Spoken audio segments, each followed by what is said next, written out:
अस्सलाम वालेकुम, आप सबको मैं अपने चैनल दस्तरखान डायरीज़ में वेलकम करती हूँ। ये देखिए जी, आज हमने बनाया बीफ पुलाव। सबसे पहले हमने कुकर में गोश्त डाल लिया है। गोश्त में हमने फिर ये प्याज डाला है, अदरक डाली है, ये लहसुन डाल देंगे।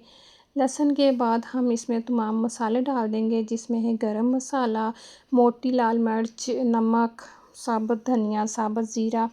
ये सारा डाल के हम इसे थोड़ा सा भून के और ऊपर पानी डाल देंगे। पानी हमने, अगर ये गोश्त आधा किलो लिया है तो हम तकरीबन 6 गिलास पानी डाल देंगे। पानी डालने के बाद हम उसे प्रेशर लगाकर कुकर में पका लेंगे तकरीबन 20 से 25 मिनट, क्योंकि ये बीफ है और ये थोड़ा सा गलने में टाइम लेता है। तो हम इसे पका लेंगे 20 से 25 मिनट तक, और टाइम हम उस वक्त नोट करेंगे जब सीटी चलना स्टार्ट होगी। ये देखें जी, अब हमने चावलों की सारी चीज़ें ले ली हैं, जिसमें है आधा किलो चावल हैं, टमाटर है 3 अदद, प्याज हैं। ये अब फिर हमारी ये यखनी तैयार होगी है और हमने प्रेशर खोल दिए कुकर का। अब हमने एक पतीले में घी गरम किया है, 1 कप घी डाल के उसे हम गरम कर लेंगे अच्छे तरीके से। तो ठंडे घी में आप प्याज डालेंगे ना तो वो बहुत टाइम लेंगे ब्राउन होने के लिए। अब हम उसमें प्याज डाल देंगे और प्याज को ब्राउन कर लेंगे कि प्याज के साथ फिर हम लहसुन अदरक भी डाल देंगे पिसा हुआ, और उसे हम ब्राउन करने के बाद उसमें हमने जो गोश्त उबाल लिया था उसे डाल देंगे और गोश्त को अच्छी तरह भूनेंगे कि गोश्त थोड़ा सा कड़क सा हो जाए।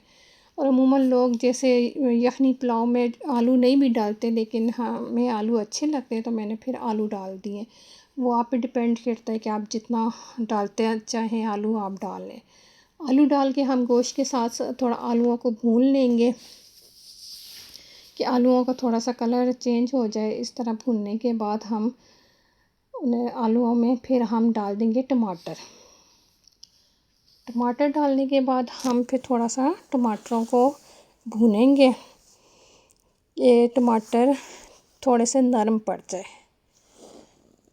इस तरीके से हम टमाटरों के साथ थोड़ा सा उसे भूनते जाएंगे और फिर हम ये सारे मसाले दोबारा डाल देंगे। लेकिन इसमें हमने ना धड़ा मिर्चें ली हैं, पिसी हुई लाल मिर्चें नहीं जाती पुलाव में और ना हल्दी जाती है। तो इसके बाद फिर हमने जैसे नमक है, धनिया है, ज़ीरा है और गरम मसाला, फिर हमने थोड़ा सा, और काली मिर्चें भी आधी चम्मच ली हैं। फिर हमने वो भूनने के बाद और अब दही डाल दिया है।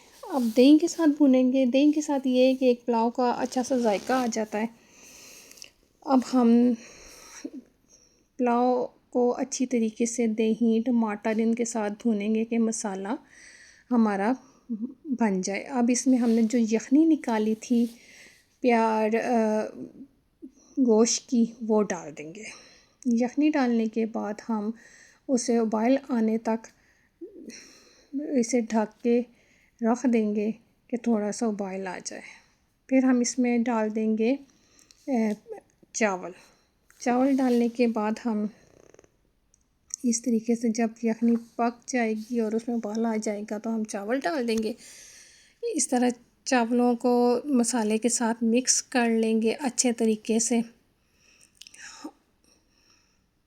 फिर हम इस पे जब देखेंगे कि पानी में उबाल आना स्टार्ट हो गया है और अच्छे तरीके से चावल मिक्स हो गए हैं तो हम इसे फिर ढककर अंदर में हल्की आंच ढककर बना लेंगे कि पानी खुश्क हो जाए, क्योंकि पानी के साथ हम दम पे कभी भी नहीं लगाएंगे।